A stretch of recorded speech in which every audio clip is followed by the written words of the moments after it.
ان لکم فی الانعام لعبرا، سوکھا چارہ ہم جانور کو کھلاتے ہیں، اس سے چکنا گاڑھا دودھ پیدا ہوتا ہے۔ اس سوکھے چارے کو آپ کسی لیبارٹری میں لے جائیں اور کسی سائنٹسٹ سے بولیں اس میں سے تیل کا ایک قطرہ نکال کے، گھی تو دور کی بات ہے، تیل کا ایک قطرہ نکال دو، وہ کہے گا بھائی کروڑوں سال میں بھی ایسی مشین اب تک ایجاد نہیں ہوئی ہے، اس میں تیل ہے ہی نہیں تو نکلے گا کہاں سے؟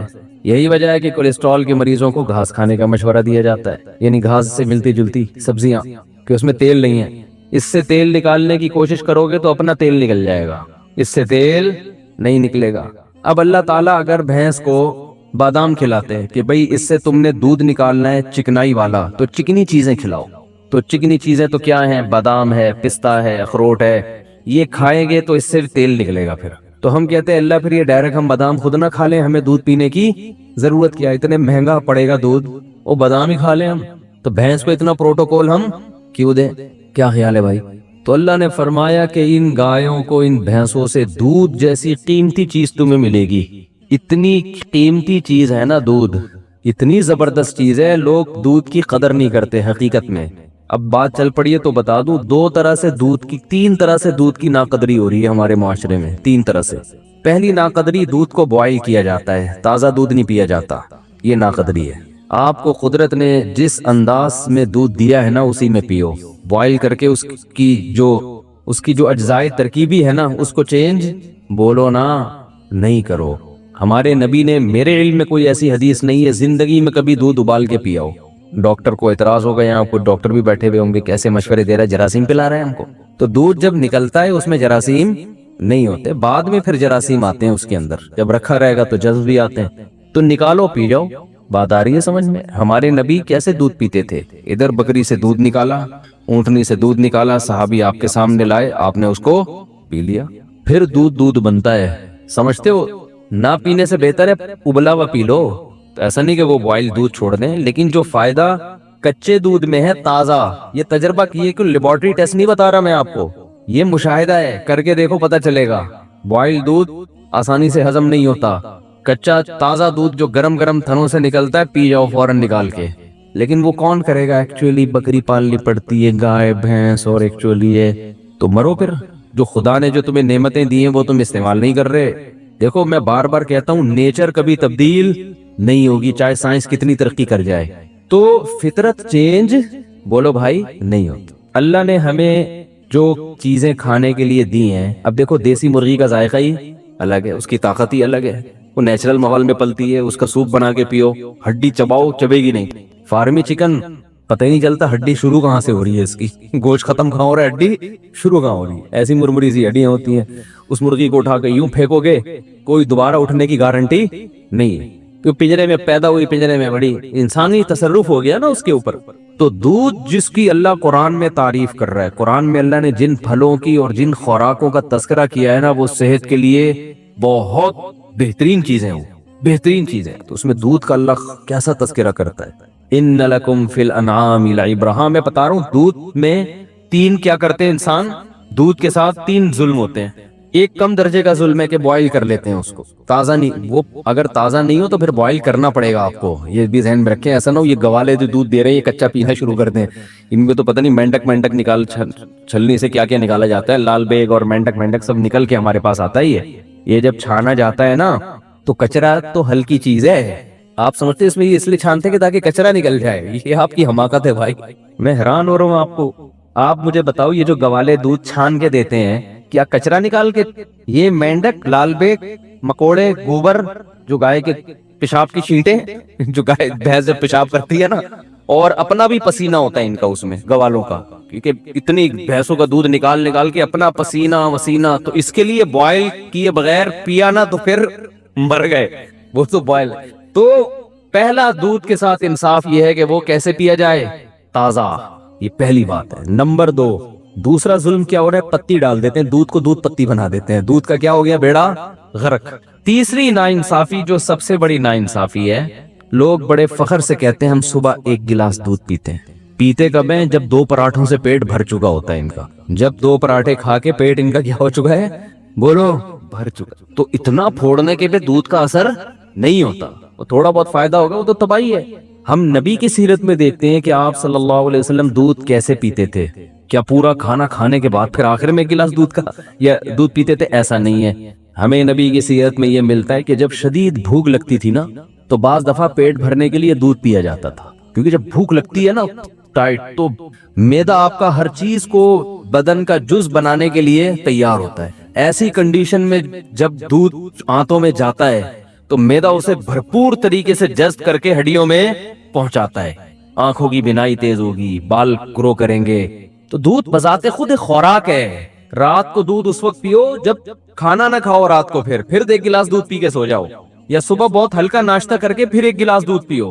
اور بھوک کے وقت آپ دودھ پیو گے نا تازہ، ایسا ہضم ہوگا کہ بہترین آپ کو صحت بھی بنے گی، بہت طاقت بھی آئے گی جسم میں، آپ کی اسکن اچھی ہونا شروع ہو جائے گی، آپ کے بال گرو کرنا شروع کریں گے، ہڈیاں مضبوط ہونا. بہت ایسی چیز ہے، میڈیکل سائنس اور حکیم بھی بتاتے ہیں، ڈاکٹر بھی، کہ اس سے بہتر اللہ نے غذا پیدا نہیں کی ہے. اس میں سب کچھ ہے. اس کی سب سے بڑی دلیل یہ کہ 6 مہینے بچہ صرف دودھ پیتا ہے اور ساری چیزیں گرو کرتی ہیں، اس کی ہر چیز پرفیکٹ ہوتی ہے اس کی. اس کا مطلب سب کچھ اللہ نے کس میں رکھ دیا؟ دودھ میں رکھ دیا. ہاں اس کے بعد اس کو اناج بھی چاہیے، تو سارا دن دودھ نہیں ہے، لیکن اس طرح سے تو دودھ پیے گے. اور میں جانتا ہوں ایسے لوگوں کو جن کی 99 سال عمر ہوئی، وہ 3-3 4-4 کلو دودھ پیتے تھے، لیکن وہ ایسے پیتے تھے کہ عادت ڈالی، آہستہ آہستہ عادت ڈال. پھر واکنگ بھی کر رہے ہیں، جاگنگ بھی کر رہے ہیں، جو بھی ان کی ایکٹیویٹی ہے، محنت مزدوری، تو آہستہ آہستہ جب عادت پڑتی ہے تو 3-3 4-4 کلو بھی. وہ تھے بڑے لئی شی معاف نہیں، 3 کلو کہیں پی لیں تو اتنی جگہ ہی نہیں ہے، جائے گا کہاں وہ. تو ہمارے نبی صلی اللہ علیہ وسلم کیسے پیتے تھے؟ جیسے مثال ملتی ہے نا کہ آپ صلی اللہ علیہ وسلم بھوک سے بےتاب تھے تو دودھ کا ایک پیالہ آیا. حضرت ابو ہریرہ رضی اللہ تعالیٰ عنہ فرماتے ہیں کہ سب صحابہ بھوکے تھے، سب کو بھوک لگ رہی تھی، تو حضرت ابو ہریرہ فرماتے ہیں کہ مجھے یہ نبی نے مجھے حکم دیا کہ سب کو پلاؤ. تو فرماتے ہیں ایک پیالہ دیکھ کے مجھے خیال ہوا کہ میری باری میں تو 2 گھونٹ بھی نہیں آئیں گے، اور سب شدید بھوک کی حالت میں. تو حضرت ابو ہریرہ نے پلانا شروع کیا. نبی کا معجزہ تھا، اس میں برکت ہوئی. وہ دودھ کا پیالہ ختم ہونے کا نام لے ہی نہیں رہا. سب نے سیر ہو کے پیا. پھر نبی نے حضرت ابو ہریرہ سے فرمایا پیو. یہ بالکل خالی پیٹ ہے، جب شدید بھوک سے نڈھال ہو رہے ہیں، اور اس وقت کیا پیا جا رہا ہے؟ دودھ. آپ نے حضرت ابو ہریرہ سے فرمایا پیو. فرماتے ہیں میں نے پیا. فرمایا اور پیو. بار بار پلانے کے بعد حضرت ابو ہریرہ نے فرمایا کہ قد شبعت، میں سیر ہو چکا ہوں، مزید پینے کی گنجائش نہیں ہے. اب سمجھ میں آیا دودھ کیسے پیا جاتا ہے؟ نہیں آ رہا میرا خیال ہے سمجھ میں. وہ پراٹھے کھا کے تھوڑی بیٹھے ہوئے تھے، یہ بریانی اور برگر کھا کے پھر تو وہ تباہی ہے. گیس پر آئے گا، پتہ نہیں جو دھماکے ہوں گے وہ آپ خود اس کے ذمہ دار ہیں. اس کا نہ گوالا ذمہ دار ہے، نہ بھینس ذمہ دار ہے. لوگ کہتے ہیں نا دودھ پی کے پتہ نہیں کہ دھماکے شروع ہو جاتے ہیں. تو تبھی صحابہ کرام کی صحتیں تھی، ان کی تو اتنی خوراکیں نہیں تھی. آج پروٹین کے لیے کیا پھر ملٹی وٹامن کیپسول بھی لیے جا رہے ہیں، ٹیبلٹ بھی لی جا رہی ہیں، سیرپ بھی پیے جا رہے ہیں. وہ تو کچھ بھی نہیں پیتے تھے، اتنے صحت مند، اتنی زبردست ان کی جو ہے وہ ایکٹیویٹیز ہوتی تھی، اور ایسا ان کی جان ہوتی تھی. کیا ہے؟ کھجور کھا رہے ہیں، دودھ پی رہے ہیں، اور جو اور تو کچھ چوتھی چیز، کبھی انار کھا لیا، وہ بھی غریبوں کو میسر نہیں تھا. کبھی انگور کھا لیا، وہ بھی امیر لوگ نہیں کھاتے تھے. 3 چیزیں، کھجور، اناج میں جو، یہ جو جو کی روٹی ہے نا، یہ اناج میں یہ کھا رہے ہیں. کاربوہائیڈریٹ کی جو کمی ہے نا، کارب کی، وہ کھجور سے اور کس سے ہو رہی ہے؟ جو سے ہو رہی ہے. باقی سارے پروٹین ان کو کہاں سے مل رہے ہیں؟ دودھ سے مل رہے ہیں. اور تھوڑی بہت جو گندم میں اور کھجور میں رکھا ہوا ہے اللہ تعالیٰ نے، منرلز جو مل رہے ہیں ان کو وہ سارے کھجور سے مل رہے ہیں. آئرن وائرن، یہ اس ٹائپ کی جتنی چیزیں ہیں نا، تو بس یہ 3 چیزیں کھا رہے ہیں فٹ فاٹ. لیکن جب شدید، اچھا ہمیں سیرت میں یہ بھی ملتا ہے صحابہ کی، کبھی انہوں نے دودھ بطور کھانے کے کھایا ہے. دودھ میں کچھ ملایا نہیں ہے، کچھ بھی نہیں ملایا، خالی دودھ. حتیٰ کہ ایک روایت میں آتا ہے کہ نبی کو دودھ میں شہد ملا کے پیش کیا گیا، آپ نے منع کر دیا. منع کرنے کی وجہ یہ تھی کہ مجھے دنیا سے رغبت نہیں ہے. یہ تو بہت ہی خوبصورت مشروب ہو گیا نا، تو دنیا سے بے رغبتی کی وجہ سے کہ 2 چیزیں ملا کے نہیں پیوں گا میں. جائز ہے دودھ میں شہد ملا کے، فائدہ مند بھی ہے، لیکن ہمارے نبی نے بہرحال ایک روایت کے مطابق نہیں پیا کہ خالی دودھ یا صرف شہد، دونوں کا کمبینیشن نہیں. تو ہم دیکھتے ہیں صحابہ کی سیرت میں بھوک لگ رہی ہے تو مکمل دودھ سے پیٹ بھرا ہے بس، اور کچھ بولو نہیں. آج کوئی ایسا کرتا ہے؟ بولتے کیوں نہیں کرتا بھائی، یہ کیسے ہو سکتا ہے خالی دودھ سے پیٹ بھر لے. دوسرا ہمیں یہ بھی ملتا ہے کہ صحابہ کرام نے بھوک کے وقت صرف کھجور کھایا پیٹ بھر کے. پیٹ بھرنے سے مراد وہ والا توند بھرنا نہیں جو ہم لوگ بھر رہے ہوتے ہیں. ان کا پیٹ بھرنا بھی ہمارے حساب سے بہت کم تھا، یعنی جس کو وہ سمجھتے تھے کہ بہت کھا لیا. تو وہ جو سیر ہوتے تھے کھجوروں سے. اس کی بھی حدیث میں مثال ملتی ہے کہ آپ صلی اللہ علیہ وسلم بھوک سے شدید پریشان ہوئے, گھر سے نکلے, راستے میں حضرت ابوبکر ملے, وہ بھی بھوک سے شدید پریشان اور کھانے کو کچھ ہے نہیں. حضرت عمر ملے, وہ بھی بھوک سے شدید پریشان. یہ تینوں صحابہ گئے تو ایک صحابی کے جب باغ تھا اس میں گئے تو انہوں نے جب ان کو دیکھا تو فرمایا کہ اتنا, ان کا کھجوروں کا باغات تھے ان کے, فرمایا اللہ کی قسم آج مجھ سے بہتر میزبان اس کائنات میں کوئی نہیں ہے, اور آپ سے بہتر مہمان اس کائنات میں, یعنی کوئی مہمان کسی کے گھر آیا ہو نا تو کچھ معزز ہوتے ہیں, کچھ ایسے ہی ہوتے ہیں, تو آج سے پہلے بھی آج کے بعد بھی اتنے معزز مہمان کسی کو اللہ نے نہیں دیے ہوں گے. بھائی سید الانبیاء اور ابو بکر اور عمر, اور کہا کہ اپنے فخر میں کہا کہ مجھ سے بہتر اس پوری زمین پہ آج کوئی میزبان بھی نہیں ہے جس کو ان جیسے لوگوں کی میزبانی کا موقع مل رہا ہے. اب یہ تینوں حضرات بھوک سے شدید نڈھال ہو چکے تھے, یعنی آپ اندازہ لگائیں نا کتنا صبر کیا ہوگا, اتنی شدید بھوک. تو ان صحابی نے کیا کیا ہے, یہ نہیں کہ بھائی ہم ہوتے بھائی یہاں سے یہ لے آؤ, یہاں سے یہ, کوئی ہمارے یہاں بھوکا مہمان آ جائے آپ ادھر سے 3 برگر اٹھا کے لے آ, وہ ایسے وہ چانپوں کا آرڈر دیا ہوا ہے میں نے, وہ چانپے ہیں نا وہاں سے چانپے لے آ, تو ایسا کر نلی نہاری لیا, مکھن کا تڑکا ضرور لگوا دینا اس میں, پورا ایٹم بم بنا کے نا, ٹھیک ہے. کام کیا ہے ان کے, کام کیا تھے, گھوڑوں پہ سوار جنگ لڑ رہے ہیں, دن میں بھی راتوں کو پوری رات تہجد پڑھ رہے ہیں. اتنی ٹف ان کی زندگی, محنت مزدوری, ان کو تو بہت کچھ چاہیے تھا نا, اور ہمارا کام کیا ہے, کچھ بھی نہیں. ایک صاحب سے میں نے پوچھا آج کل کیا کہہ رہے ہیں, کہہ رہے کمال میں نے کہا آج کل کیا کر رہے ہیں, کہہ رہے کمال کر رہا ہوں. میں نے کہا کہہ رہے جو کچھ نہیں کر رہا وہ کیا کر رہا ہے, کمال کر رہا ہے. وہ جاب کر رہا ہوگا زیادہ زیادہ, وہاں جائے گا تھوڑا سا کمپیوٹر میں انگلیوں کو ٹش پش کر کے آ جائے گا وہاں پہ, اور 2-4 اس طرح کی ہلکی پھلکی. اور ورک کسے کہتے ہیں, ہارڈ ورکنگ. ہارڈ ورکنگ یہ ہوتی ہے کہ آپ اپنی گاڑی میں 1 گھنٹہ صدر پہنچے جا کے آپ نے کیا, ابے تو نے ہلا ہے نہیں, تو بیٹھا بیٹھا اسٹیئرنگ, دماغ تو تیرا تھک رہا ہے, کوئی فزیکل ایکٹیویٹی تو دماغ خراب ہو جاتا ہے ڈرائیونگ زیادہ کرنے سے. ویسے تو بیٹھا ہوا زیادہ زیادہ, آج کل تو گاڑیاں بھی آٹومیٹک آ گئی ہیں, پہلے تھوڑا سا گیئر ویئر چینج کرنے میں مسل تھوڑے سے ہل جاتے تھے نا ادھر ادھر, وہ بھی نہیں ہو رہے. ایک صاحب مجھے کہنے لگے یار مجھے کچھ زکات کے پیسے چاہیے. میں نے کہا کیا ہو گیا, کہہ رہے ہیں یار میری گاڑی آٹومیٹک ہے, میرے پاؤں تھک جاتے ہیں, میں مینوئل گاڑی لینا چاہتا ہوں. اس کو دیکھو وہ تھک جاتا ہوں نا بار بار, کہہ رہے ہیں وہ کلچ دبا دبا کے نا میری یہ مسل جو ہے نا ان میں پین شروع ہو گیا ہے, تو کچھ میری مدد ہو جائے. تو میں نے کیا کہوں گا اس کو, آپ خود سوچو. تو پین ہو رہا ہے نا کلچ دبا دبا کے, ٹھیک ہے آسائشیں اللہ نے دی ہیں, فائدہ اٹھانا چاہیے, لیکن یہ کوئی اتنی بڑی ٹینشن والے کام نہیں ہے کہ جس سے آپ کے لیے صبح شام چانپے کھاؤ, آپ بریانیاں پھوڑو بیٹھ کے, اور یہ کرو اور وہ کرو, اتنے پراٹھے پھوڑو, یہ نہیں ہوتا. تو صحابہ کے کام بہت زیادہ, اور خوراک کیا دیکھیں, کبھی دودھ سے پیٹ بھر رہے ہیں, یہ ہلکی خوراک بولو نہیں ہے. یہ جو دودھ سے پیٹ بھر رہے تھے نا, یہ معمولی چیز نہیں ہے. یہ دودھ ان کی رگوں کو تنگ تر کر رہا ہے, ان کی جو جس چیز کی باڈی میں کمی ہوئی ہے اس کمی کو پورا کر رہا ہے. یہ فیٹ نہیں پیدا ہونے دے رہا. ملائی کھانے سے انسان موٹا ہوتا ہے, دودھ پینے سے موٹا نہیں ہوتا. یہ کولیسٹرول نہیں پیدا ہونے دے رہا. اور کبھی کھجور سے پیٹ بھر رہے ہیں, تو وہ جو میزبان تھے وہ جو خوش ہوئے, تو اتنی شدید بھوک میں تینوں حضرات, تو انہوں نے کچھ بھی نہیں کیا. انہوں نے کیا کیا, اپنے درختوں سے تازہ کھجوریں توڑ کر تینوں مہمانوں کے سامنے رکھ دیا. اب ہم شدید بھوک میں کسی کے گھر جائیں اور ہمارے سامنے کھجوروں کا برتن لا کے رکھ دیں, ہم کہیں گے بھائی تیرا دماغ خراب ہو گیا کہ رمضان میں افطاری کروا رہا ہے کیا تو ہم کو. میں یہ بتا رہا ہوں کہ ہماری صحتیں برباد کیوں ہو رہی ہیں. جو اصل خوراکیں تھیں اس کو ہم نے خوراک سمجھنا چھوڑ دیا ہے. ورنہ اب ایسے بتا رہے تھے 2 کھجور ناشتے میں نا, آئرن کی کمی کے لیے حکیم بتا رہے ہوتے ہیں, 2 کھجور ناشتے میں, زیتون کا 1 چمچ سوتے ہوئے, 11 بادام صبح, 3 بادام عصر کے بعد. میں گاؤں میں گیا, ہم دورہ سرف کرنے جاتے تھے نا چمن میں, تو وہاں ایک گاؤں تھا, پرانا واقعہ ہے. تو میں دیکھتا تھا کہ وہ لوگ, ان کے ہاں خشک میوہ بہت ہوتا ہے, تو وہ اخروٹ کی پلیٹ رکھی ہوتی تھی, بادام کی پلیٹ رکھی ہوتی تھی, پوری پلیٹ کھا جاتے تھے بیٹھے بیٹھے. اور یہ جو بادام ہوتے ہیں نا پوری پلیٹ کھا جاتے تھے. میں کہتا تھا ہمیں تو بتایا گیا 11 بادام چھیل کے, یہ کیا ہو رہا ہے. لیکن ان کی صحتیں کیسی ہوتی تھیں, زبردست. وجہ اس کی ہے کہ بھائی وہی کھا لی, بس یہی کھا لیا, آج بادام ہی کھا لیے بہت ہو گیا, اور پھر محنت بہت کرتے تھے.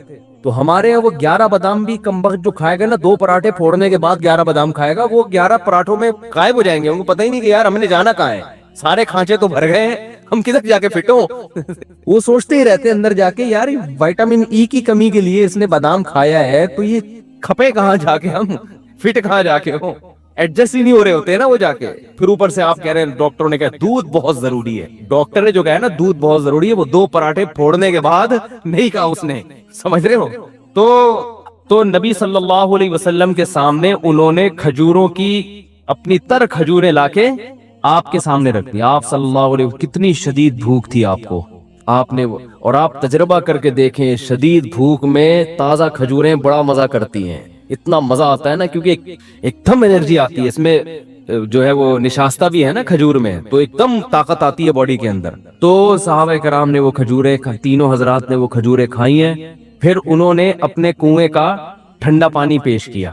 حکیم ڈاکٹر کہتے ہیں نا کھانے کے بعد پانی نہ پیو, تو وہ اس لیے کہتے ہیں کہ کھانا اتنا کھا چکے ہوتے ہیں کہ پانی بھی جگہ تلاش کر رہا ہوتا ہے, اس کو بھی نہیں ملتی. لیکن نبی کی سیرت سے ملتا ہے کہ جب آپ نے پیٹ بھرنا اس زمانے کے لحاظ سے, جو 1/3 پیٹ جس کو کہتے تھے, تو اس کے بعد آپ نے پانی بھی پیا ہے, کیونکہ پانی کا مزہ ہی کھانے کے بعد آتا ہے, یہ بھی نیچرل ہے.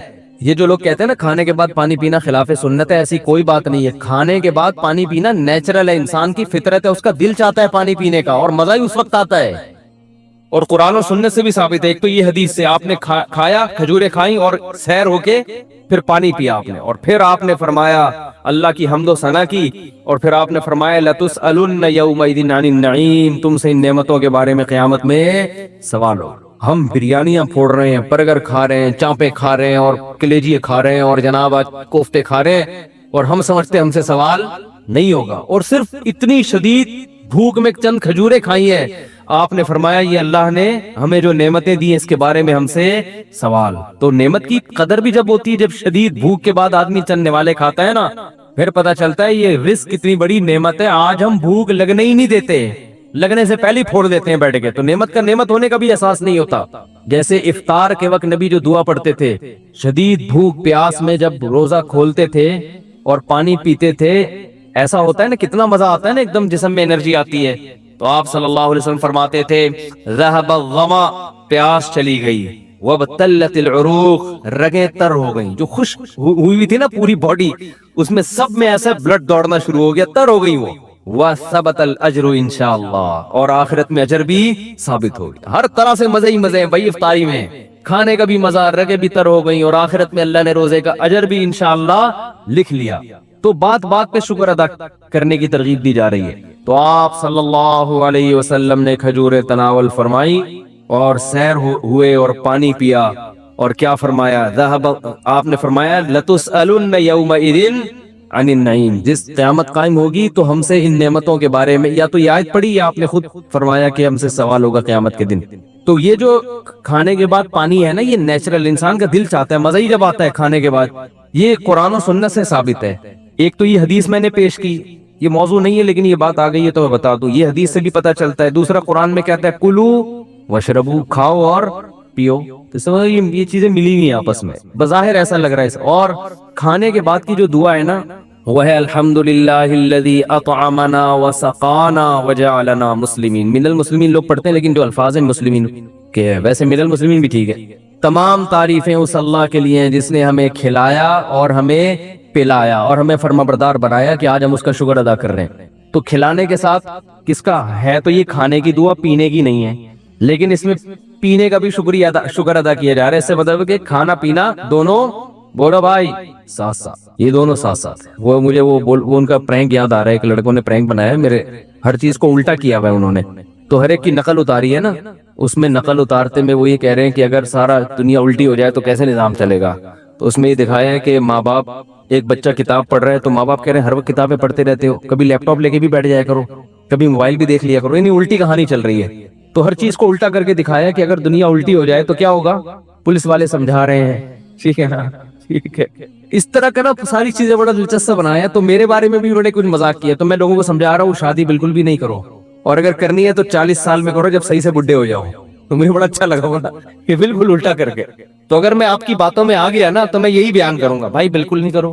کیا ضرورت ہے بکھیڑوں میں پڑنے کی, کرنی بھی ہے تو 40 سال میں جب میچور ہو جاؤ اور بالکل اب مرنے کے قریب ہو جاؤ تو پھر کر لو. اور عام طور پہ بہت سے لوگ یہ باتیں کر بھی رہے ہوتے ہیں, لیکن آپ کو چونکہ میرے اسٹائل میں عجیب سی اس لیے لگ رہی ہے کہ یار یہ کبھی ایسی باتیں کرتا نہیں ہے. تو مجھے بڑا اچھا لگا تھا, میں نے ان کو بلا کے پھر ان کا تھوڑا سا ان کو بتایا کہ مجھے بڑا اچھا اسٹائل لگا آپ کا. خیر وہ ہیں بھی دیندار نا تھوڑے سے, یعنی کوئی بے حیائی نہیں ہوتی ان کے جو وہ اس طرح کے وہ کرتے ہیں. خیر, تو اللہ تعالیٰ نے کھانے کے, میں بتا رہا تھا کہ دیکھو دودھ پینا سمجھ میں آ گیا, تو میں یہ عرض کر رہا تھا کہ جو فطری چیزیں ہیں، نیچر ہے، وہ چینج نہیں ہوتی. اب بچوں کو بچوں جیسا ماحول چاہیے، اور بڑوں کو آج بھی کھجور بھی چاہیے، دودھ بھی چاہیے، اناج بھی چاہیے. بغیر بیڑا غرق کر دے گا اس اناج کا.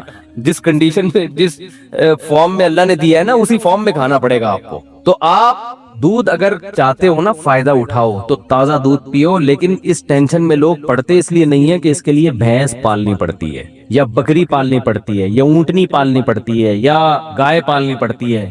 تو پال لو، کیا جا رہا ہے بھائی؟ صحت سے بڑھ کر کوئی چیز ہے؟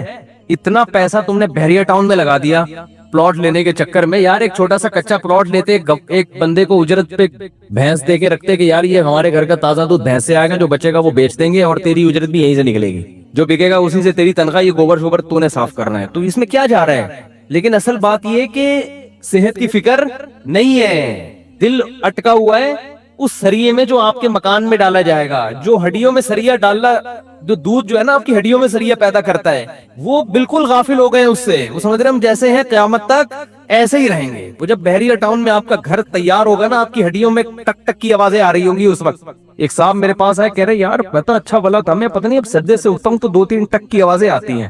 کہہ رہے پہلے تو میں ان کا یہ نہیں کہنا چاہ رہے تھے، پہلے میں سمجھے دائیں بائیں سے کہیں سے آ رہی ہیں، تو پتہ چلا کہ اپنے گھٹنے سے آ رہی ہیں یہ.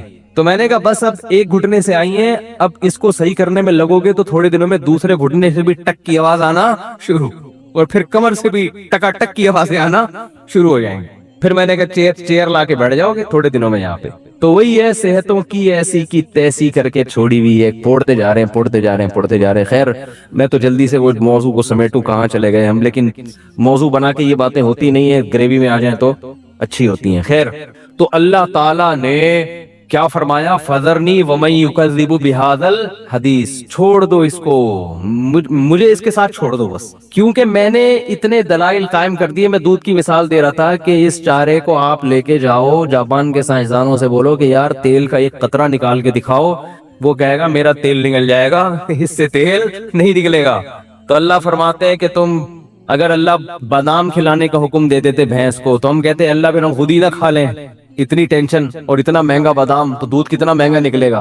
تو اللہ نے فرمایا میں ایسا دودھ، تو یہ دودھ میں بتا رہا تھا بہت ٹائٹ چیز ہے، لیکن اب ٹائٹ کیوں نہیں ہو رہی، یہ فائدہ کیوں نہیں پہنچا رہا؟ وہ ہماری حماقتوں کی وجہ سے نہیں پہنچا رہا. تو اللہ فرماتے ہیں ایسی خاندانی چیز اس کے تھنوں سے نکالوں گا. کھلاؤ گے کیا؟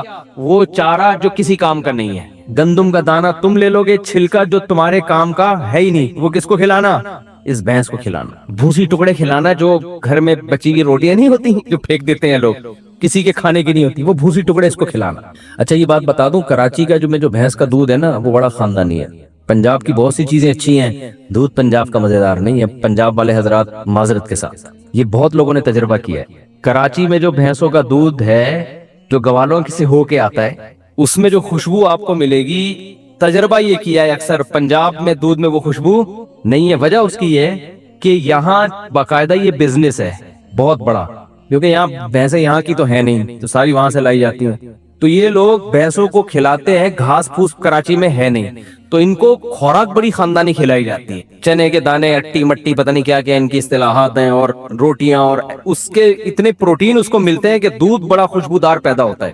جبکہ پنجاب میں جو بھینسیں ہیں وہ گھاس پہ پلتی ہیں، گھاس کے علاوہ دوسری کوئی چیز زیادہ کھانے کو ان کو جو کھیتوں میں چرنے والی ہو سکتا ہے، جو باندھ کے کھلاتے ہیں وہ بھی ویسے ہی ہو.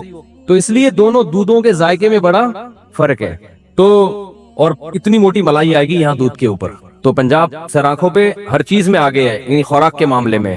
لیکن بھائی دودھ جس نے بھی تجربہ کیا ہے، جب بھینس کراچی میں آئے گی نا، تو اس کو جو پروٹوکول ملتا ہے دودھ اسی حساب سے پھر وہ پیدا کرتی ہے. حالانکہ اس میں گوالے نے اپنا پروٹوکول بھی شامل کیا ہوا ہوتا ہے، ٹھیک ہے نا.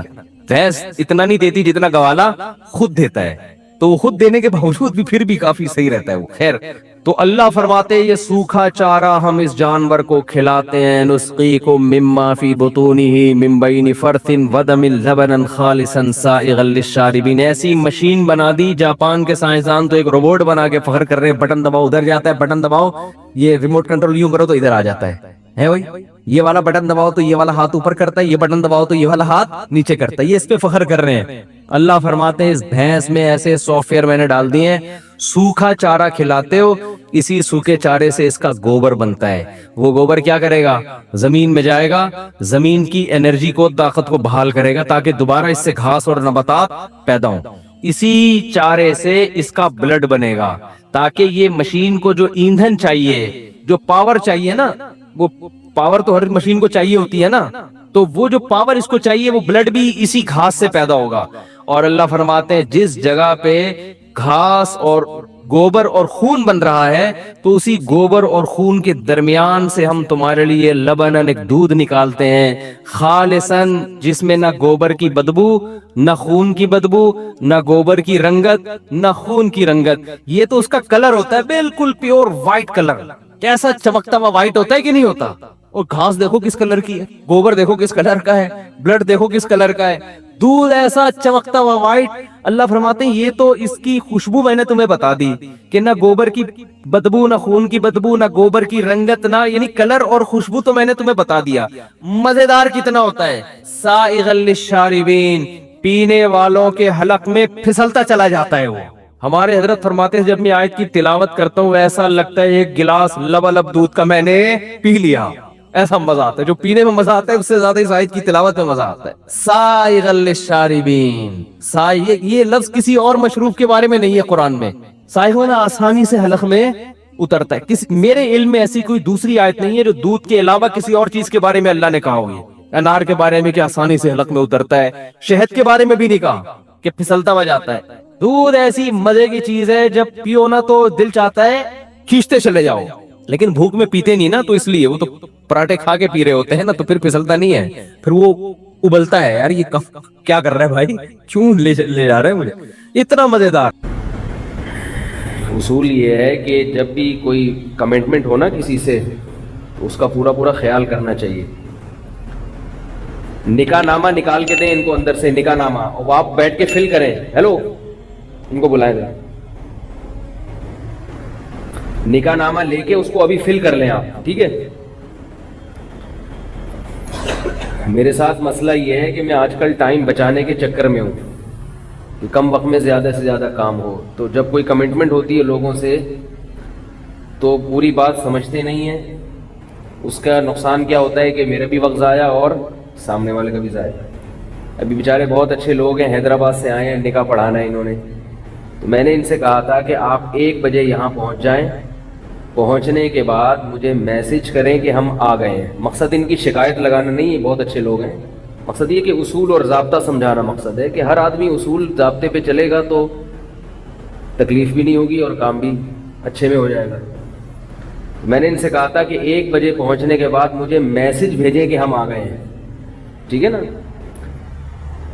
یہ نہیں کہا تھا کہ فون کریں, کیونکہ میں فون نہیں اٹھاتا اپنے مخصوص ٹائمنگ کے علاوہ. میسج آئے گا تو میں دیکھ لوں گا کہ بھائی یہ پہنچ گئے ہیں تو میں آ جاؤں گا. تو میں اپنے سارے کام کاج چھوڑ کر 1 بجے گھر پہنچا ہوں آج کہ بھائی کسی کو ٹائم دیا ہوا ہے. اور یہ 1 بجے کا ٹائم اس لیے دیا کہ نکاح نامہ فل کرنے میں جو ٹائم خرچ ہوگا نا وہ اس دوران ہو جائے گا.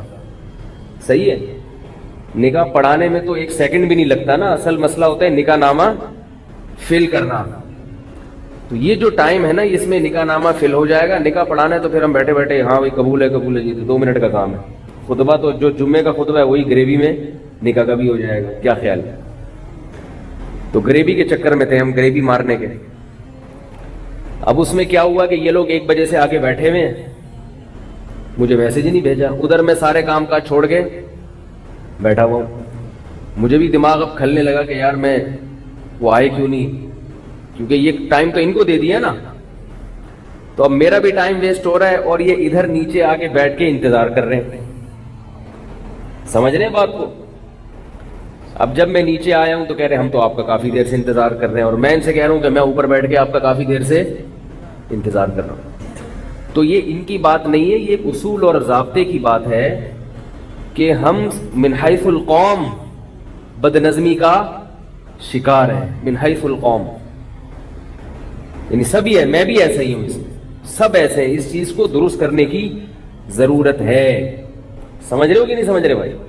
بھائی جو بات جس نے کہی ہے اس کا خیال کرنا چاہیے انسان کو، تاکہ نہ میرا ٹائم ویسٹ ہو اور نہ آپ کا ٹائم ویسٹ ہو۔ اب میں نے ان کے ذمہ لگایا ہے کہ اب یہ نکاح نامہ خود فل کریں گے، تاکہ ہم جو بیان کے دوران جو ہمارا ٹائم ہے نا وہ بیان میں ہی مصروف رہے، اور یہ نکاح نامہ خود بیٹھ کے فل کریں، تاکہ ہمارا جو ٹائم ادھر لگا ہے اب یہ وہ سمجھ رہے ہو بات کو؟ یہ بھی بیان کا حصہ ہے، کوئی بیان سے اضافی بات نہیں ہے۔ ہمارے حضرت مفتی رشید احمد صاحب رحمہ اللہ تعالیٰ کے پاس ایک شخص پنجاب سے آیا، اتنا لمبا سفر کر کے حضرت کے پاس پہنچ گئے، اور کیوں آئے ہو؟ فرمایا میں تعویذ لینے آیا ہوں۔ تعویذ اگر کچھ شرائط ہیں اس کی ان کے ساتھ ہو تو جائز ہے اس کا استعمال۔ حضرت نے فرمایا کہ آپ پنجاب سے آئے ہو، پہلی بات یہ کہ آپ نے مجھ سے ٹائم لیا تھا، اتنی دور سے آپ سفر کر کے آئے ہیں۔ دوسری بات یہ کہ تعویذ تو ٹی سی ایس کے ذریعے بھی پہنچ سکتا ہے، صرف تعویذ لینے کے لیے اتنی دور سے آپ سفر کر کے کراچی پہنچے ہو۔ حضرت کو اتنا غصہ آیا، وہ تو بڑے تھے، انہوں نے فرمایا نہیں دوں گا، واپس جاؤ۔ آئی بات سمجھ؟ تو فرمایا ایک دفعہ ان کو سزا ملے گی، پھر یہ واپس جائیں گے، آئندہ ایسی حماقت، اپنا بھی ٹائم بچائیں گے، اور فرمایا واپس جاؤ، وہاں سے اب دوبارہ خط لکھو۔ خطوط کا سسٹم تھا حضرت کے ہاں، تو اب آپ کو جو ہے نا وہ وہیں سے بھیج دیں۔ یا تو مقصد آنے کا زیارت کرنا ہو نا، کسی کو دیکھنا مقصد ہے، اس کے لیے پھر یہ کہ بھائی صرف دیکھنے آ رہا ہوں، زیارت کرنے آ رہا ہوں، تو اس کے لیے حضرت ان کو جو ٹائم دیا کرتے تھے وہ ایسا ٹائم ہوتا تھا جس میں حضرت علماء کی مجلس میں آ کے بیٹھتے تھے، جو جس نے زیارت کرنی تھی ان کو ٹائم دے دیتے تھے کہ یہ ٹائم ہے، اس میں دیکھ کے چلے جاؤ۔ سمجھ رہے ہیں؟ تو اس کا حضرت کو فائدہ یہ ہوتا تھا، تو فرماتا ہوں جو زیارت کے لیے آتے ہیں نا وہ سب سے سستے میں چھوٹ جاتے ہیں۔ بھائی آگے بیٹھ گئے، زیارت کر لی تو ٹھیک ہے نا، بس صحیح ہو گئی۔ تو جب ایک انسان اصول سے اور ضابطوں کے ساتھ چلنے کی کوشش کرتا ہے، 100% تو کوئی بھی نہیں چل سکتا، تو اس میں الجھنیں کم ہوتی ہیں۔ اسی وجہ سے میں نے دعوتوں میں جانا بالکل چھوڑ دیا ہے، قسم اٹھانا رہ گئی ہے بس، کیونکہ بہت دفعہ کا تجربہ ہے کہ جو ٹائم دیا جاتا ہے اس کی کبھی بھی پابندی نہیں ہوتی، ناممکن ہے۔ قسمیں اٹھوا لو قرآن پہ ہاتھ رکھ کے، بھائی 8:15 بجے کھانا شروع ہو جائے گا، لیکن وہ 8:15 کا مطلب کیا ہوتا ہے؟ اگر ایسا ہوتا نا کہ 8:15 کا مطلب 8:45 ہوتا، تو ہمیں کوئی ٹائم دیتا 8:15 تو ہم کہتے چلو 8:45 تک تو ہو ہی جائے گا، تو ہم 8:45 پہ پہنچتے۔ ہوتا نہ 8:45 پہ ہے، نہ کوئی پتہ ہی نہیں ہوتا کب ہوگا اور کیا ہوگا۔ سمجھ رہے ہیں بات کو؟ تو اس لیے جو ٹائم مینجمنٹ والے لوگ ہیں نا، ٹائم مینجمنٹ والے، وہ ایک بات بڑی زبردست کرتے ہیں کہ جس آدمی نے اپنا وقت بچانا ہو وہ کبھی دوسرے پہ ڈیپینڈ ہو کے زندگی نہ گزارے۔ بہت مشکل ہے سمجھانا بات، یہ بیان شروع ہو گیا ہے، بیان جو ہے وہ شروع ہو گیا ہے، آپ سمجھا بیان شروع کریں گے، ہو گیا بیان۔ تو کبھی بھی دوسرے پر آپ کی ٹائمنگ کا جو ہے نا مدار نہیں ہونا چاہیے۔ مثال کے طور پر آپ نے کہیں پہنچنا ہے، ناشتہ کون بناتا ہے گھر میں؟ بول لو بھائی، بیگم۔ اب آپ نے کسی کو ٹائم دیا ہے صبح 8 بجے کا، بیگم نے اٹھ کے ناشتہ بنا کے آپ کو پیش کرنا ہے۔ اگر بیگم یہ چیزیں سمجھتی ہے تو ٹھیک ٹائم پہ آپ کے سامنے ناشتہ پیش کر دے گی، لیکن اگر اس سے سستی ہو گئی، وہ سوتی رہ گئی، یا اس کا موڈ نہیں تھا، یا دیر ہو گئی، تو آپ کبھی بھی وقت پر نہیں پہنچ سکتے۔ اس کا حل کیا ہے کہ آپ کو خود بھی ناشتہ بنانا آنا چاہیے۔ بھائی پہلے مجھے ایک بات بتاؤ، وقت کی حفاظت کرنا یہ ہماری مذہبی ذمہ داری ہے یا نہیں؟ آپ کہیں گے کیا فالتو باتیں لے کے بیٹھ گئے، اگر ٹائم پہ نہیں پہنچا تو کیا ہوا؟ آپ ذہن میں سوچ رہے ہوں گے بھائی اگر کسی کو 8 بجے کا ٹائم دیا اور نہیں پہنچے تو کیا ہو گیا، اس سے قیامت آ گئی، 10 بجے پہنچ جائیں گے۔ ہم بھی تو گھنٹوں گھنٹوں دوسروں کا انتظار کرتے ہیں، اب وہ اگر 2 گھنٹے ہمارے انتظار میں بیٹھ گئے تو کیا ہو گیا؟ تو بھائی یہ ایک سوچ ہی غلط ہے۔ یہ جو وعدہ ہے نا، وعدہ خلافی، جان بوجھ کر بغیر کسی عذر کے وعدہ خلافی کرنا یہ گناہ ہے۔ کوئی عذر ہو تو ایک الگ بات ہے، لیکن بلا عذر وعدہ خلافی کرنا یہ گناہ ہے۔ اور عذر کسے کہتے ہیں؟ قدرتی حادثہ ہو جائے کوئی، اسے عذر کہتے ہیں. جو چیزیں روز مرہ کے معمول میں شامل ہیں وہ عذر میں داخل نہیں ہے. آپ کہیں کہ بیگم نے ناشتہ ہی دیر سے بنا کے دیا تھا, یہ تو سب کی بیگمیں ایسے کرتی ہیں. وہ کوئی آرمی میں تھوڑی ہے آپ کی بیگم کہ اس نے جو ہے نا وہ کورس تھوڑی کیے ہوئے ISSB کے کہ اس کو پورا ٹائم کا پابند بنایا گیا. وہ تو ظاہر ہے گھروں میں تو یہ چلتا ہی ہے سب کچھ. اب بعض لوگ بیگم پہ برس رہے ہیں, میرا 8 بجے کا ٹائم تھا اور ناشتہ مجھے 8:02 پہ مل رہا ہے, اس پہ غصے ہو رہے ہیں. تو اس سے تو گھر کا ماحول خراب ہوگا. ایسا سیدھا دنیا میں کوئی بھی نہیں, آپ نہیں کر سکتے کسی کو. اس کا طریقہ کیا ہے کہ آپ کو ناشتہ بنانا, بولو نا بھائی یار, آنا چاہیے.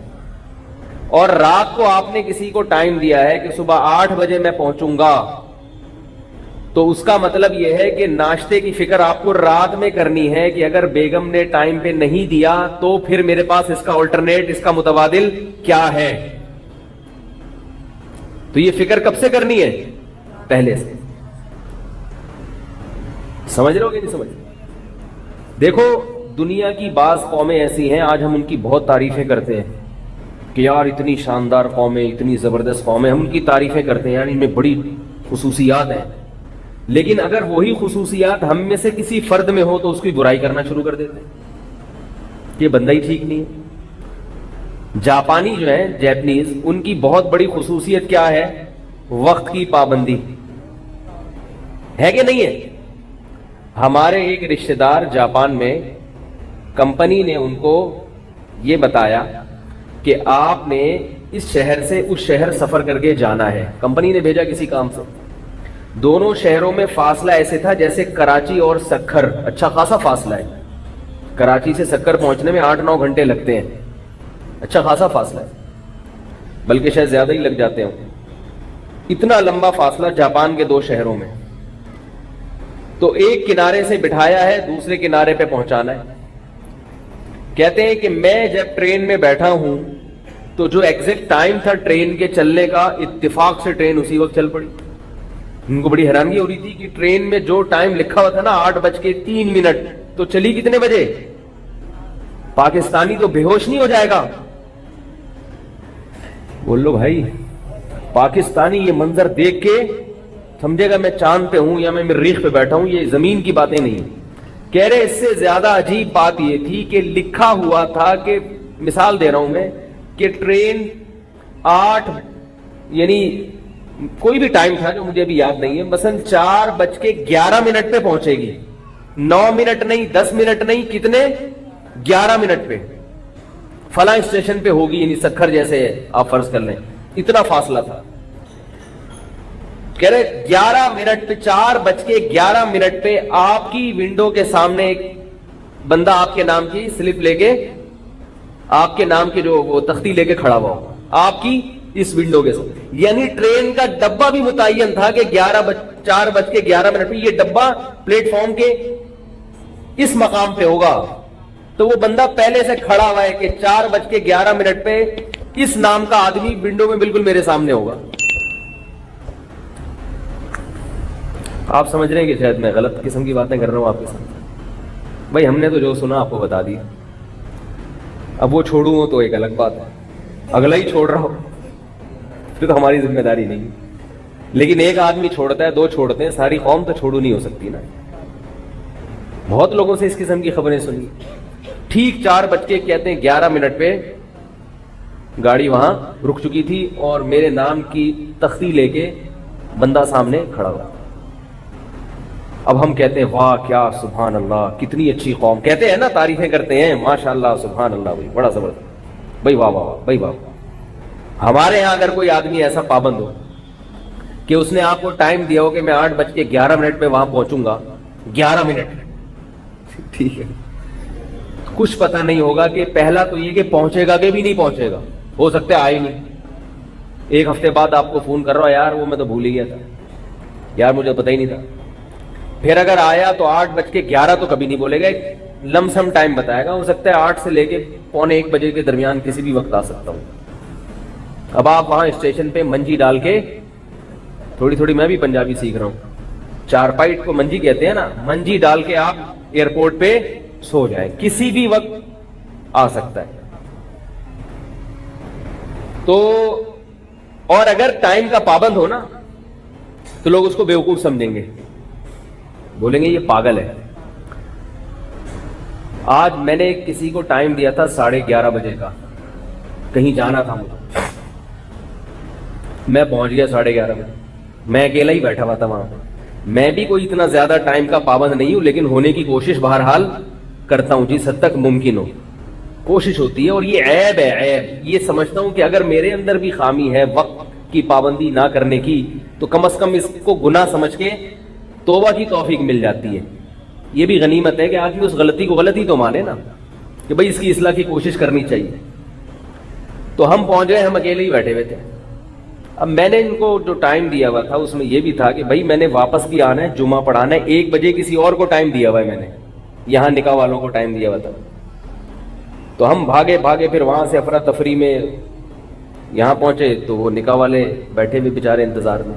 اب ان کی کیا فضائل مزید سناؤں, ٹھیک ہے. اب ان کو ہم نے کام پہ لگا دیا, نکاح نامہ فل کرو. یہ میرا کام تھا مگر اب یہ ان کا کام ہوگا. میں خود کون سا کرتا ہوں, میں بھی کسی اور سے ہی کرواتا ہوں.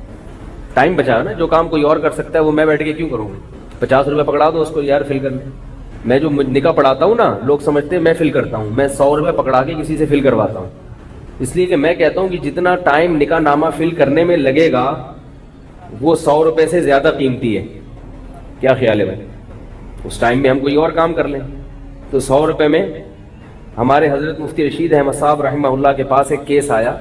اس زمانے میں 50,000 روپے کی رقم بہت بڑی رقم ہوتی تھی. 2 پارٹیوں کا پھڈا تھا 50,000 کا. دونوں نے ایک دوسرے کے خلاف دعویٰ کیا تھا. ایک کا کہنا تھا کہ اس کے میرے ذمے 50,000 ہے, اس کا کہنا تھا کہ اس کے میرے ذمے. دونوں پارٹیاں آئیں, حضرت کو حکم بنایا, ثالث بنایا. حضرت ان کے پاس بیٹھے.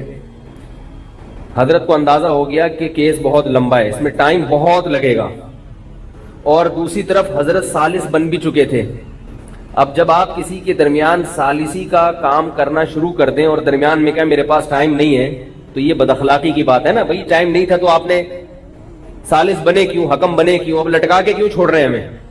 تو اب فیصلہ بھی کرنا تھا ان کو, اور حضرت سمجھتے تھے کہ جلدی میں فیصلہ ہو نہیں سکتا. تو حضرت نے اس کا حل یہ سوچا, فرمایا کہ آپ دونوں کو میں 50, یعنی اس نے اس سے 50,000 روپے لینے ہیں نا, تو فرمایا کہ آپ اس سے نہ لیں, میں آپ کو اپنی جیب سے 50,000 دے دیتا ہوں. بہت مشکل ہے میرا خیال ہے. میں آپ کو اپنی جیب سے 50,000 روپے دے دیتا ہوں اور یہ پھڈا ختم. اس نے کہا کیوں بھائی؟ حضرت نے فرمایا اصل میں میرا جتنا ٹائم لگے گا نا اس کیس کو نمٹانے میں, وہ وقت میری نظر میں 50,000 سے زیادہ قیمتی ہے. سمجھ رہے ہو کہ یہ وہ بہت بڑے لوگ تھے, کہیں میرے بارے میں خوش فہمی میں نہ رہے کہ میں کوئی کیس آئے گا تو 50,000 روپے دے دوں گا آپ کو. ٹھیک ہے نا, 100 روپے اور 50,000 میں فرق ہے. نکاح نامہ جو ہے نا وہ 100 روپے سے زیادہ میں ریٹ نہیں بڑھاتا فل کروانے کے. تو میں جو ہے وہ حضرت نے کیا کہا کہ 50,000 روپے مجھ سے لے لیں اور جائے, اللہ لگا. ہمارا بھی ٹائم نے بھی بہت سارے کام کرنے, آپ بھی جاؤ سے کچھ زندگی گزارو.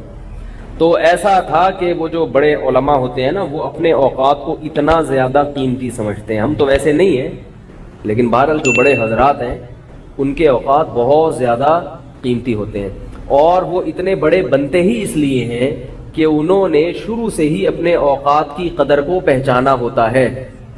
یہ ایک اشکال کا جواب دیا ہے میں نے.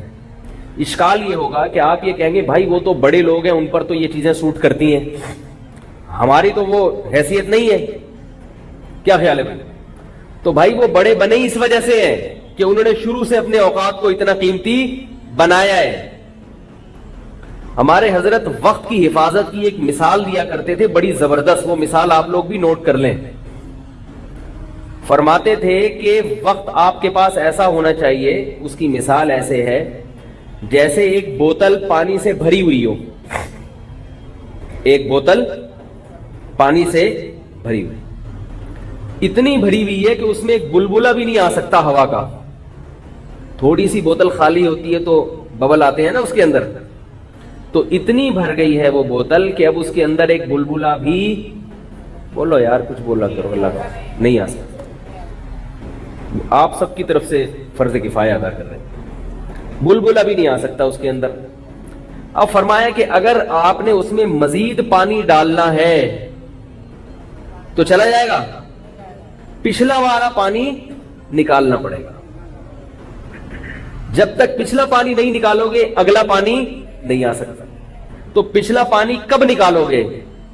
جب نئے پانی کی قدر زیادہ ہوگی اور پچھلے والے کی قدر کم ہوگی. تو کہتے تھے کہ ہماری زندگی ایسے ہونی چاہیے کہ ہماری جو بوتل ہے نا 24 گھنٹے کا یہ ٹائم, یہ بوتل ہے, اور اس میں ہم نے جو کام کرنے ہیں وہ پانی کی مثال ہے, اور یہ بوتل ہماری 24 گھنٹے کی بھری ہوئی ہے. ٹائم ہمارے ہر چیز کے متعین ہے.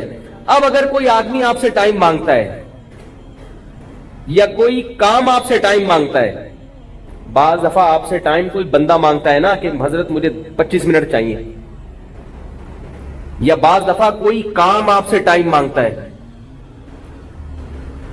بھائی جیسے ابا کا فون آ گیا, بیٹا ذرا یہاں پہنچو 15 منٹ کے لیے تم سے کام ہے. تو اب یہ تو چلے ابا آپ سے ٹائم مانگ رہے ہیں. کوئی کام کی مثال ایسے ہے کہ آپ کو کوئی جو آپ نے کام کے لیے کوئی ٹائم متعین کیا تھا, اس دوران کوئی اور کام آ گیا آپ کا, اس دوران کوئی اور کام آ گیا. وہ کام ایسا ہے کہ یہ والا کام, وہ کام اگر کریں گے تو آپ کو یہ والا کام چھوڑنا پڑے گا. سمجھ رہے؟ جیسے آپ کاروبار کر رہے ہیں تو آپ کو پتا یہ چلا کہ یار میں اپنی دکان میں اتنا ٹائم لگا رہا ہوں بزنس کے لیے, کاروبار کے لیے. پتا یہ چلا کہ ایک بندہ آیا ہوا ہے, بزنس مین ہے, وہ کاروباری مشورے بہت اچھے دیتا ہے. اب آپ دکان بند کر کے, یہ بھی ایک کام ہے نا جو آپ سے ٹائم مانگ رہا ہے. بہت سارے کام ہو سکتے ہیں دینی اعتبار سے بھی اور دنیاوی اعتبار. اور اس کی آسان مثال کہ آپ کسی اہم کام میں مصروف ہیں اور جنازہ تیار ہے کسی کا کہ بھی جنازہ پڑھنا ہے. اب آپ نے جو پروگرام بنایا ہوا تھا کہ میں 2 سنتیں پڑھوں گا, اس کے بعد فوراً میں پتلی گلی سے حسب معمول بھاگوں گا. بھائی مسجد میں ایسے ہی ہوتا ہے نا, 2 سنت پڑھو اور فوراً نکلو. تو روز کے معمول کی طرح میں بھاگوں گا اور میں فلاں جگہ پھر چائے پیوں گا یا یہ کروں گا. اچانک کیا آ گیا؟ جنازہ. اب وہ آپ سے ٹائم مانگ رہا ہے کہ نہیں مانگ رہا؟ وہ جو آپ نے کہیں اور ٹائم دینے کا پروگرام تھا, یہ مثالیں ان کی سمجھ میں آئیں گی جن کا پہلے سے کوئی پروگرام بھی ہو. میں بھی حیران ہوں کہ آپ لوگ کو سمجھ میں کیوں نہیں آ رہا. اصل میں جس کا پہلے سے کوئی شیڈول ہو اس کی تو سمجھ میں آئیں گی, شیڈول ہی نہیں ہے تو آپ کہیں گے پتہ نہیں کس قسم کی باتیں کر رہے ہیں مولوی صاحب. بیٹا کوئی شیڈول نہیں ہوا. بہت بعض حضرات کو یہ خیال ہو گیا یار آپ کی کیا ٹائم, اس کو ٹائم دینا جنازہ ہے, کیا کیسی باتیں کر رہے ہیں. ہم تو صبح اٹھے, جب آنکھ کھلی تو اٹھ گئے, سوتے سوتے تھک گئے تو کیا اٹھ گئے. اٹھنے کے بعد سوچا اب کیا کریں, کوئی شیڈول میڈول نہیں ہوتا ہمارا. اٹھنے کے بعد سوچا اب کیا کرے, چلو یہ کر لیتے, ناشتہ کر لیتے. اب کیا کریں, چلو دیکھتے ہیں یار کیا کر رہے ہیں. تو پھر مسجد میں بیٹھے ہیں, جنازہ آ گیا تو ٹھیک ہے, جنازہ آ گیا, نہیں آیا تو بھی ٹھیک ہے. تو اگر کوئی پہلے سے ترتیب ہو نا, یہ کرنا ہے وہ کرنا ہے, تو پھر یہ ساری چیزیں انشاءاللہ سمجھ میں آئیں. تو اب کوئی بھی آپ کے پاس کام آیا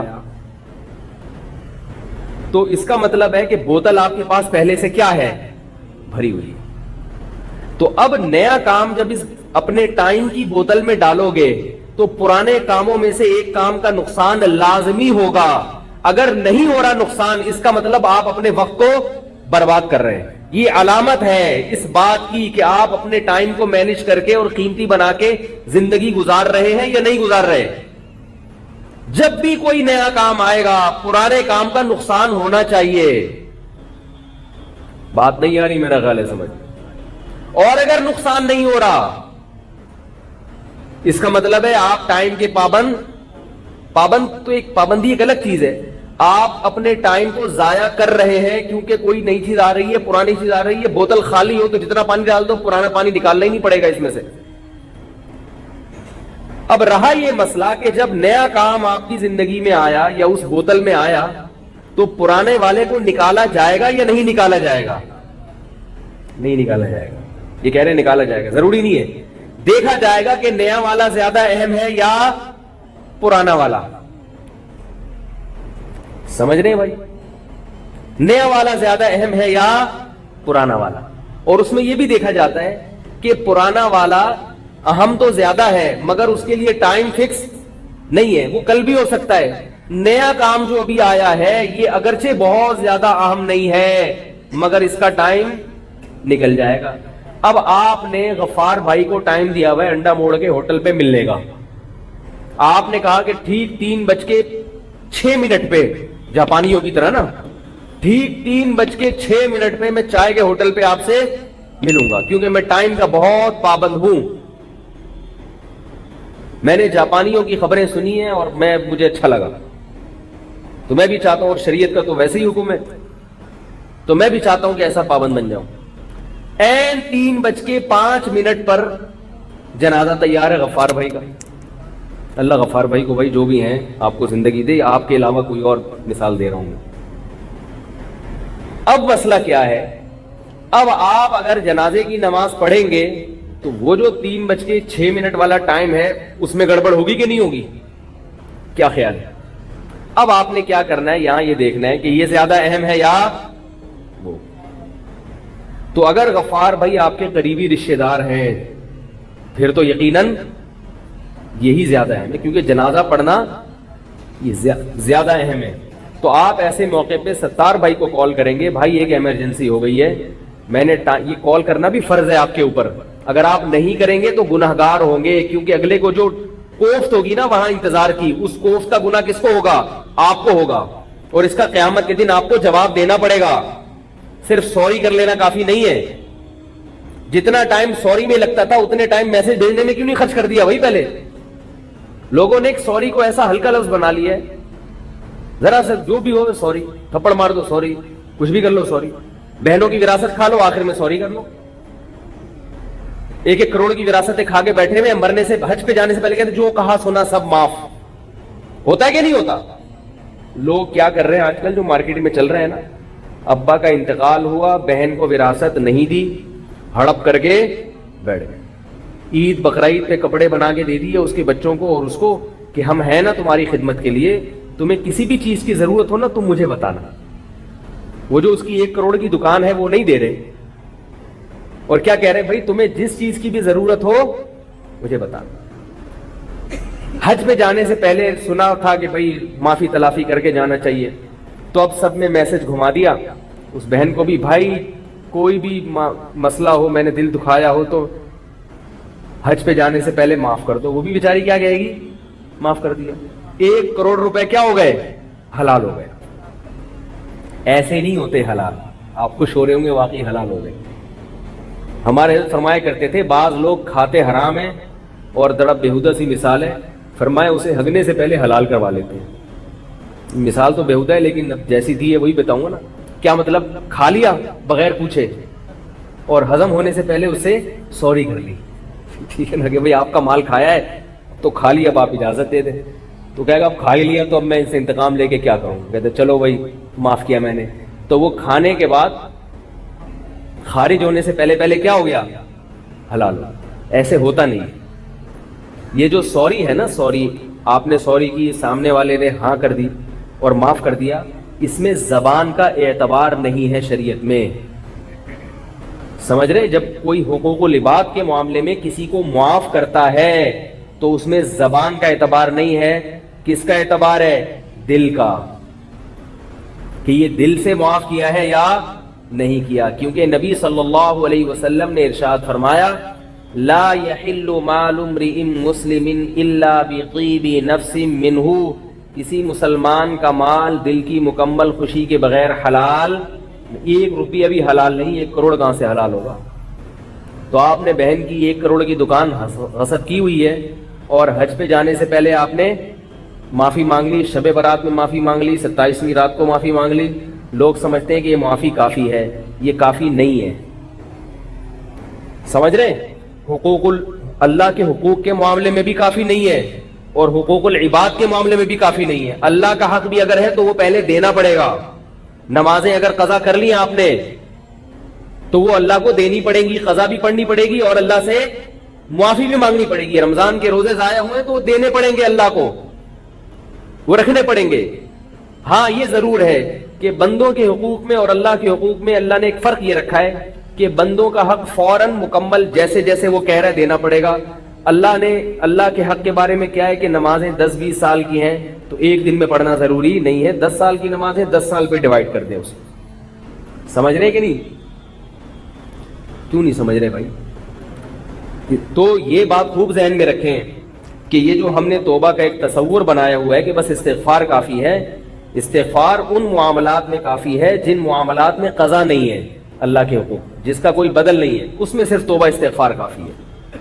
لیکن وہ توبہ استغفار بھی دل کی گہرائیوں سے ہو، ندامت ہو، پچھلے پر ندامت ہو، ایسا نہ ہو کہ چلو پچھلا تو کر لیا، وہ تو مزے اڑا لیے نا، اب آئندہ کے لیے توبہ، پچھلے پر ندامت ہو، غلط کیا میں نے، اے اللہ جو ماضی میں بھی کیا ہے غلط کیا ہے میں نے، یہ احساس ہونا چاہیے انسان کو، آئندہ نہ کرنے کا پکا عزم ہونا چاہیے۔ تو میں یہ عرض کر رہا تھا کہ آپ نے 3:06 کا ٹائم دیا کسی کو، اور کیا آ گیا اس دوران؟ جنازہ، یا رشتہ دار کا جنازہ تو نہیں ہے لیکن جنازہ ایسی جگہ ہے کہ آپ وہاں خود موجود ہیں، تو علماء کہتے ہیں اگر جنازہ موجود ہو تو پھر آپ پہ پڑھنا وہ فرض ہو جاتا ہے، پھر وہاں سے آپ بھاگ نہیں سکتے، یا تو کوئی بہت ہی ایمرجنسی ہو تو ایک الگ بات ہے، تو پھر وہاں جنازہ، جیسے مسجد میں اعلان ہو گیا بھی نماز کے بعد جنازہ ہے، اب آپ بلا وجہ کوئی خدا نخواستہ کوئی ایسی ایمرجنسی نہیں ہے، تو یہ بھی ایک مسلمان کے ساتھ بے رخی کی بات، تو ایسے موقع پر آپ کی کیا ذمہ داری ہے؟ آپ اس کو فون کر کے بتائیں گے کہ بھائی ایک ایمرجنسی ہو گئی ہے، ایک جنازہ ہو گیا ہے، میں جنازہ پڑھ کے آ رہا ہوں، تو 3:05 کے بدائے 3:16 کے اندر اندر پہنچ جاؤں گا۔ اب آپ سوال پیدا ہوتا ہے یہ اشاریہ نظام جنازے میں کیسے چلے گا؟ آپ کو کیا بتائیں امام صاحب کتنے منٹ کی نماز پڑھائیں؟ تو بھائی جتنے منٹ کی نمازیں ہوتی ہیں اس میں 2-4 منٹ اضافی ایڈ کر لیں، کیا خیال ہے؟ تراویح جتنی تو نہیں پڑھائیں گے نا، وہ 2 منٹ کی ہو جائے گی، زیادہ 5 منٹ کی، بہت زیادہ 5 منٹ کی ہو جائے گی، تو آپ نے جو غفار بھائی بیٹھے ہوئے انڈا موڑ پہ آپ کا انتظار کر رہے ہیں، ان کو آپ نے 2-4 منٹ اضافی رکھ کے بتانے ہیں تاکہ آپ جلدی پہنچ جائیں تو وہ خوشی سے مر جائیں، اور اگر جلدی نہ پہنچے، ٹائم پہ پہنچے تو کہیں بھائی یہی ٹائم دیا تھا انہوں نے۔